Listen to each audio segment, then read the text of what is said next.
سب سے پہلا سبق جو اللہ تعالی مسلمان کو سکھاتا ہے وہ لا الہ الا اللہ محمد الرسول اللہ ہے۔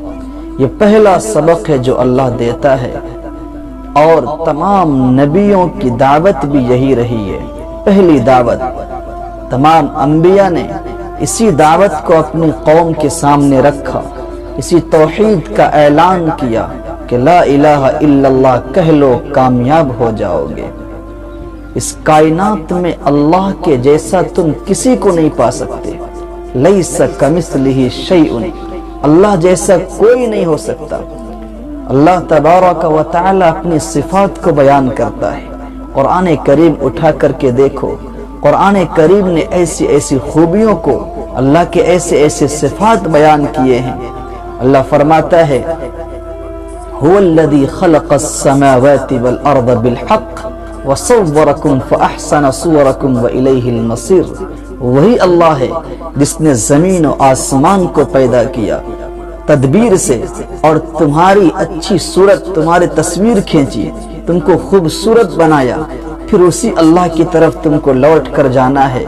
آگے اللہ نے فرمایا تولج اللیل فی النہار وتولج النہار فی اللیل وتخرج الحی من المیت وترزق من تشاء بغیر حساب۔ وہی اللہ ہے جو دن کو رات میں داخل کرتا ہے، رات کو دن میں داخل کرتا ہے، اور زندے سے مردے کو نکالتا ہے، مردے سے زندے کو نکالتا ہے۔ وہی اللہ ہے، وہی اللہ ہے جس کو چاہتا ہے بے شمار رزق دیتا ہے۔ اللہ تعالیٰ کی خوبیاں، اللہ کی صفات بے شمار ہے، بے انتہا۔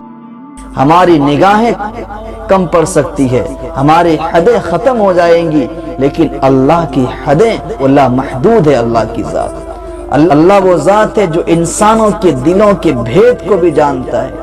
انہ علیم بذات الصدور، وہی اللہ ہے جو تم چھپ کر کہتے ہو اسے بھی جانتا ہے، جو آہستہ کہتے ہو اسے بھی جانتا ہے۔ یعلم خائنۃ الاعین وما تخفی الصدور۔ اللہ کی ذات ایسی ذات ہے کہ جس کا کوئی ثانی اس روئے زمین پر نہیں آ سکتا، تا قیامت نہیں آ سکتا۔ اللہ تعالیٰ ان تمام صفات کو بیان کر کے ہمیں یہ پیغام دینا چاہتے ہیں کہ ان تمام صفات کو بیان کرنے کا مقصد، یہ تمام صفات ربانی متقاضی ہے، تقاضا کرتی ہے اس بات کا کہ ہم اللہ کے دربار میں سجدہ ریز ہوں، اللہ کی صرف عبادت کریں۔ اگر کوئی سجدے کے لائق ہے تو وہ اللہ کی ذات ہے۔ سجدہ اگر کسی کو زیب دیتی ہے تو وہ صرف اللہ کو دیتی ہے۔ اللہ کے سوا کوئی معبود نہیں ہو سکتا، اللہ کے سوا کوئی مسجود نہیں ہو سکتا۔